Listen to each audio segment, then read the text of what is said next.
I think the good starting place for anybody thinking about using AI at work or advanced task is to think of it as a mobile eye. Any car has this thing built in already. If it beeps and it's wrong, there's no tree, nothing happened. You're not gonna crash the car because the beeping was wrong. But if it's right, it'll save you, right? So just take the good and leave the bad. There's always this picture that people paint with AI, which is like, it is empowering, it is great, but there's also like the time that you should be willing to put in and the effort that you should be sitting and fine-tuning it for it to work better. These tools are great for prototyping, and they replaced it with, these tools are great for building web apps, production web, right?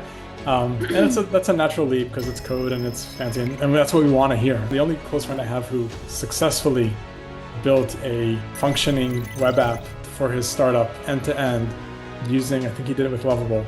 It took him a very full-time, didn't do anything else. And he literally sat and he babysat it, and he's still not confident in it. He's using it for demos and to get initial customer, but he's really worried about it. So, a year from now, that'll be a different situation. It's still amazing for expressing an idea. He had a very difficult challenge where he had to take an existing backend that was also already very complicated and been around for a long time, and create a UI for it. So it wasn't like he was writing a PRD and creating a UI, he was actually starting from reality. And what he could do with Lovable, he used Lovable for this, he uploaded the schema into Lovable and asked it to create a UI. That's amazing, right? That couldn't have been done before.